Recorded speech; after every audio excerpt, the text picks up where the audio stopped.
الحمدللہ وکفا والصلاة والسلام علی عبادہ الذین اصطفیٰ اما بعد فاعوذ باللہ من الشیطان الرجیم بسم اللہ الرحمن الرحیم الا ان اولیاء اللہ لا خوف علیہم ولا هم یحزنون الذین آمنوا وکانوا یتقون صدق اللہ العلی العظیم وصدق رسولہ النبی الامین الکریم ونحن علی ذلک لمن الشاہدین والشاکرین والحمد للہ رب العالمین۔ نوازش ہے، عنایت ہے، کرم ہے اعلیٰ حضرت کا، پلایا جام ہم کو مصطفیٰ پیارے کی الفت کا، پڑھا خطبہ زمیں پر سرور دین کی امامت کا، تو ہے افلاق پر چرچا جناب اعلیٰ حضرت کا۔ برادران اسلام، آج اعلیٰ حضرت امام اہل سنت مجدد دین و ملت رضی اللہ تعالیٰ عنہ کی تاریخ پیدائش ہے۔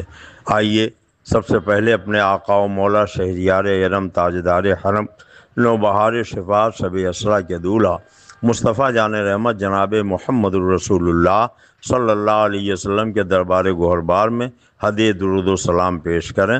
اللہم صلی علی سیدنا و نبینا مولانا محمد ماد الجود والکرم وعلی آلہ وبارک وسلم صلاۃ و سلاما علیک یا رسول اللہ۔ 14ویں صدی کے مجدد اعظم اعلیٰ حضرت امام اہل سنت رضی اللہ تعالیٰ عنہ نے 100 سے زائد علوم و فنون پر 1300 سے زیادہ کتابیں لکھیں۔ اعلیٰ حضرت امام اہل سنت کی ایک کتاب فتاوی رضویہ شریف ہے جو تقریباً 32 جلدوں میں لگ بھگ 30,000 صفحات پر پھیلی ہوئی ہے۔ ایک آدمی اگر اٹھانا چاہے تو آسانی سے وہ اٹھا نہیں سکتا۔ اعلیٰ حضرت امام اہل سنت رضی اللہ تعالیٰ عنہ نے فتاوی رضویہ شریف کی پہلی جلد میں کسی نے پوچھا، یہ بتائیے مائع مطلق اور مائع مقید کسے کہتے ہیں؟ یعنی وہ پانی جس سے وضو کرنا جائز ہے اور وہ پانی جس سے وضو کرنا ناجائز ہے، اس کی کتنی قسمیں ہیں؟ تو اعلیٰ حضرت سرکار نے جب پانی پر قلم چلایا تو خدا کی قسم پانی کو پانی پانی کر دیا۔ 158 قسمیں پانی کی وہ بیان فرمائیں جن سے وضو کرنا جائز ہے، اور 148 قسمیں پانی کی وہ بیان فرمائیں جن سے وضو کرنا ناجائز ہے۔ ایک جگہ پر 300 سے زیادہ پانی کی قسمیں بیان کرنا یہ اعلیٰ حضرت ہی کی شان ہے، ورنہ آپ تمام کتابوں کا مطالعہ کر لیجئے، کہیں آپ کو پانی کی اتنی قسمیں نہ ملیں گی۔ اور پھر ایک قسم کی بات میں آپ کے سامنے رکھوں کہ اعلیٰ حضرت نے فرمایا کہ ایک پانی وہ ہے جسے آب زمزم کہا جاتا ہے، ایک پانی وہ ہے جسے آب کوثر کہا جاتا ہے، ایک پانی وہ ہے جو سرکار کی مبارک انگلیوں سے نکلا ہے، اسے آپ آب رحمت آسانی کے لیے کہہ لیجئے۔ اب دیکھیے یہ 3 پانی ہو گئے، آب زمزم، آب کوثر، آب رحمت۔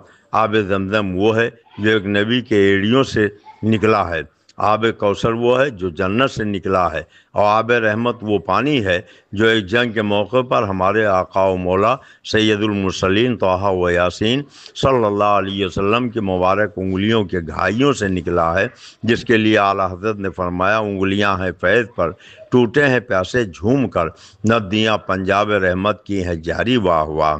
لوگوں نے کہا کہ یہ بتائیے ان 3 پانیوں میں سب سے افضل پانی کون ہے؟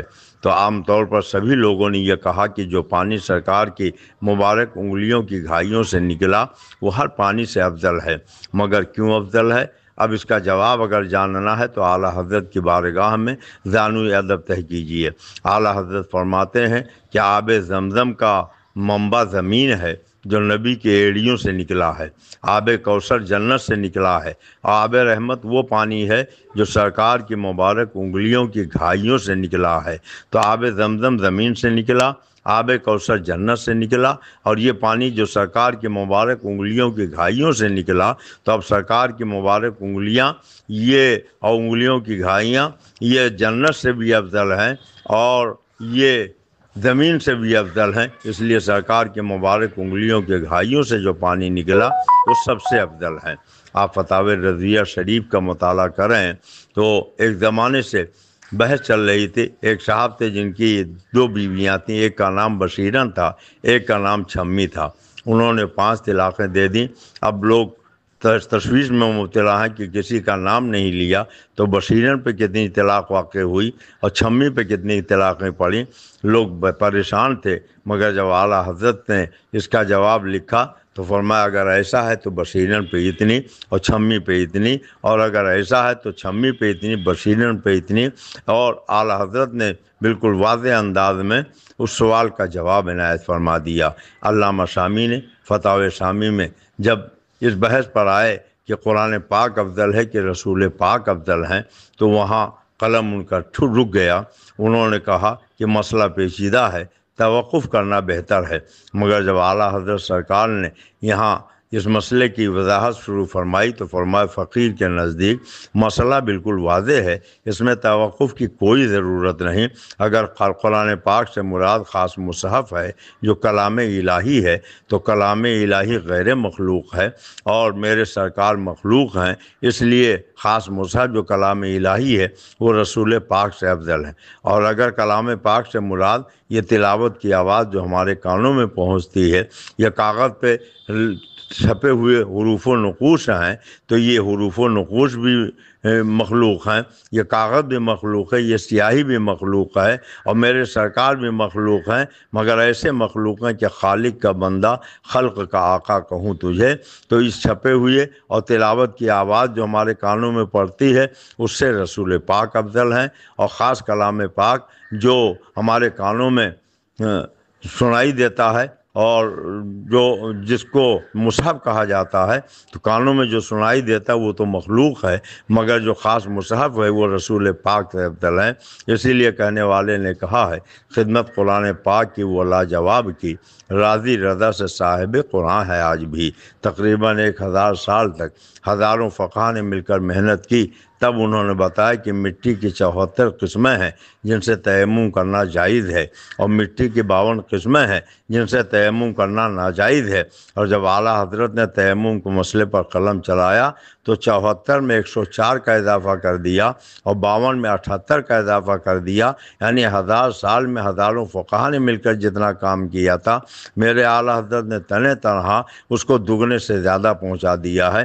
اسی لیے تحدیث نعمت کے طور پر خود ہی فرماتے ہیں ملک سخن کے شاہی تم کو رضا مسلم، جس سمت آ گئے ہو سکے بٹھا دیے ہیں۔ السلام علیکم۔